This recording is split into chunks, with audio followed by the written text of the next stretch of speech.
Okay, સમજો ધ્યાનથી. આપણે બે દાખલાની અંદર, ટૂંકા દાખલાની અંદર બે દાખલા પૂરા કર્યા, પહેલો અને બીજો. હવે એની અંદર આપણે થોડાક આગળ વધીએ છીએ. બહુ સિમ્પલ દાખલો, 3 માર્ક્સમાં પૂછાય. 3 માર્ક્સમાં પૂછાય તો તમારા 3 માર્ક્સ રોકડા થઈ જાય. સામાન્ય રીતે આ દાખલો નહીં જ પૂછાય. સમજો ધ્યાનથી. પેજ નંબર 31 તમારી ચોપડીમાં, પેજ નંબર 31 માં દાખલા નંબર 4 છે. રકમ આવી છે રાજકુમાર, કૌશિક અને શર્મા નું નફા નુકસાનનું પ્રમાણ. કયું પ્રમાણ છે આ? નફા નુકસાનનું. which is 15:10:9 છે. આ પ્રમાણમાં એ લોકો નફો નુકસાન વહેંચે છે 15:10:9. હવે કહે છે જો વર્ષના અંતે પેઢીનો કુલ નફો 68,000 થયો હોય તો દરેક ભાગીદારને મળતો નફો શોધો. સિમ્પલ વસ્તુ, તમને નફો આપેલો છે 68,000 અને નફા નુકસાનનું પ્રમાણ આપ્યું છે, તો તમારે એ પ્રમાણમાં નફો નુકસાન શું કરી દેવાનું? વહેંચી દેવાનું. તો સમજો ધ્યાનથી. નફાની વહેંચણી કયા પ્રમાણમાં વહેંચીશું? 15:10:9. what is the total? 15 ને 10 25 ને 9 34. તો ટોટલ થયા 34. હવે સૌથી પહેલા રાજકુમારને આપીશું. બહુ સરળ. 68,000 ગુણ્યા એનું પ્રમાણ કેટલું છે? 15, which is divided by 34. ચલો એ રીતે રાજકુમાર, પછી કૌશિક, ત્રીજો છે શર્મા. 68,000 ગુણ્યા 10/34, 68,000 ગુણ્યા 9/34. હવે 34 દુ 68, 15 દુ 30 એટલે આને 30,000 મળશે. આનો હિસાબ કરી દેવાનો. 10 વડે ગુણી 34 વડે ભાગી નાખવાના. ચલો તો અહીંયા થશે આ 30,000 રૂપિયા આયા આને. ચલો અહીંયા 68,000 ભાગ્યા 34 ગુણ્યા 10 એટલે આના આવશે 20,000. 34 દુ 68 અને પછી 10 વડે ગુણો એટલે 20,000 રૂપિયા. ચલો આના 20,000 રૂપિયા થઈ ગયા. અહીંયા 9 દુ 18,000. તો આ રીતે એ લોકો 68,000 રૂપિયા નફો વેચશે એટલે ત્રણેયનો ટોટલ થઈ જાય 68,000. તો આ રીતે નફાની વહેંચણી થાય. બહુ સિમ્પલ દાખલો. આવો દાખલો બોર્ડમાં પૂછાશે નહીં. પણ એનાથી અગત્યનું તમારા બહુવિકલ્પમાં 10 બહુવિકલ્પ છે. પહેલો પ્રશ્ન તમારા સ્વાધ્યાયમાં, તમે ચોપડીમાં જાઓ, એમાં બહુવિકલ્પમાં 10મો બહુવિકલ્પ છે. એ અદ્ભુત છે. બોર્ડમાં પૂછાયેલો છે. પૂછાય તો ભૂલ થાય ને થાય. A, B અને C નું મૂડીનું પ્રમાણ 3:2:1 છે અને વર્ષના અંતે વહેંચણી પાત્ર નફો કેટલો થયો છે? 66,000. તો C ને કુલ કેટલી રકમ મળશે? તો બહુ સિમ્પલ. 66,000 કુલ નફો ગુણ્યા C. it is the last partner એટલે એનું પ્રમાણ 1. ટોટલ કેટલા થયા? 6. એટલે 66,000 ગુણ્યા 1/6. C નો ભાગ કેટલો? C નો નફાનો ભાગ 66,000 ગુણ્યા 1/6 બરાબર 11,000. આવું લખી તમે આવો. પણ આ વાત ખોટી છે. આ વાત કેવી છે? ખોટી છે. આ ખોટો દાખલો પડે. આવું નથી કરવાનું. આ કયું પ્રમાણ છે? હવે ધ્યાનથી સમજો. આ કયું પ્રમાણ છે? મૂડીનું. ગઈકાલે જ આપણે એક દાખલામાં વાત થઈ હતી કે મૂડીના પ્રમાણમાં નફો નુકસાન વહેંચાતો નથી. નફો નુકસાન નફા નુકસાનના પ્રમાણમાં વહેંચાય. આ મૂડીનું પ્રમાણ છે, આમાં ના વહેંચાય. 90% છોકરા કદાચ એવું બને કે તમને મેં જવાબ લાવ્યા 11,000 એવો લાઈન મૂકી દે, પણ એ જવાબ સાચો નથી. સરખે હિસ્સે મૂડીનું પ્રમાણ આપ્યું છે, નફા નુકસાનનું પ્રમાણ નથી આપ્યું. સરખે હિસ્સે એટલે ત્રણ ભાગીદાર છે A, B અને C. તો 66,000 ગુણ્યા 1/3 એટલે તમારો સાચો જવાબ છે 22,000 રૂપિયા. કેટલો જવાબ છે? 22,000. તો જુઓ, આ દાખલો સામાન્ય રીતે નહીં પૂછાય, પણ આ બહુવિકલ્પ મોસ્ટ આઈએમપી.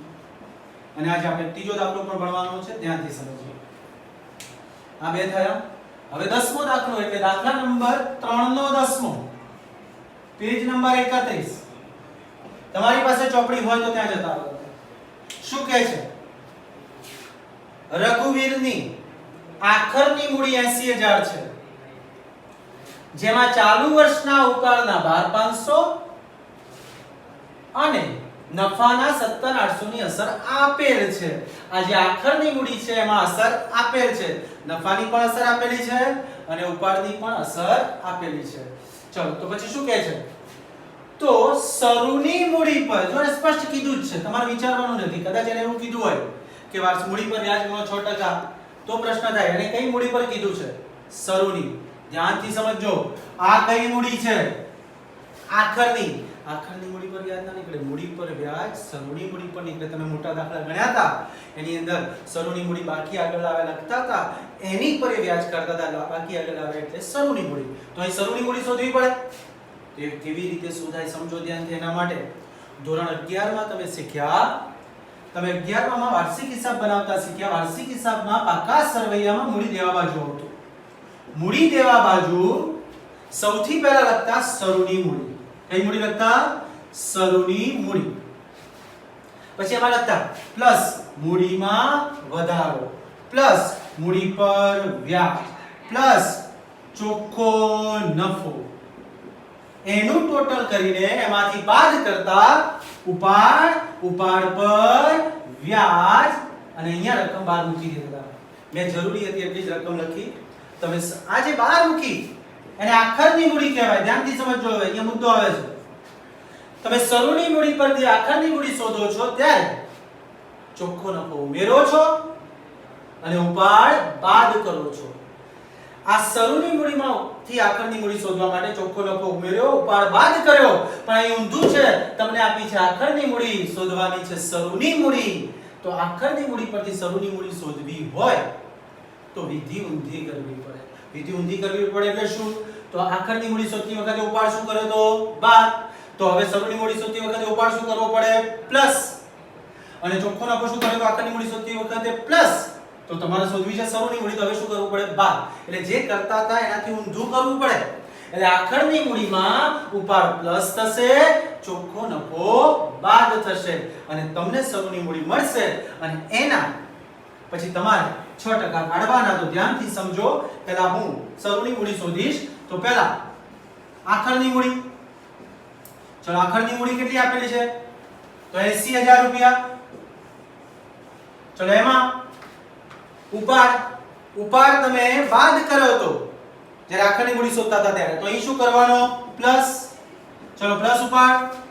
કેટલો છે ઉપાડ? 12,500. એટલે ઉમેર્યા એટલે ટોટલ થયા 92,500. હવે એમાં ઉપાડ ઉમેર્યો. હવે આ નફો છે. ચલો નફો પહેલી વખત તમે શું કરો તો ઉમેર્યો તો આખરની મૂડી શોધતી વખતે, તો અહીંયા શું કરવાનો? બાદ. તો બાદ ચોખ્ખો નફો અથવા નફો. ચલો કેટલો છે? 17,800. એમાંથી બાદ કરી દઈએ. ચલો 1500 માંથી 800 કે એટલે 700. 11 માંથી 7 કે એટલે 4 અને 8 માંથી 1 જાય એટલે 7. 74,700. આ જે મૂડી થઈ એ શરૂની મૂડી થઈ.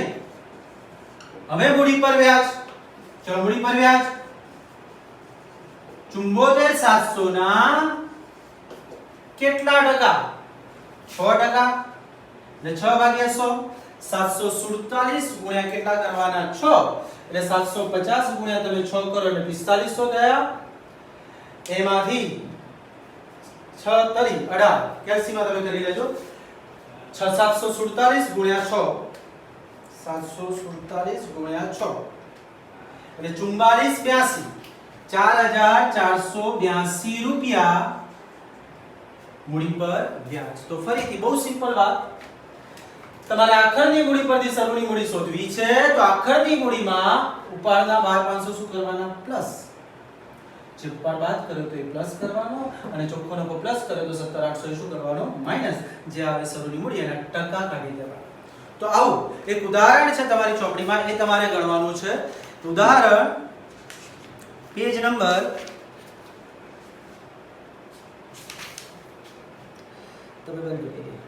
પેજ નંબર 20 ઉદાહરણ 10.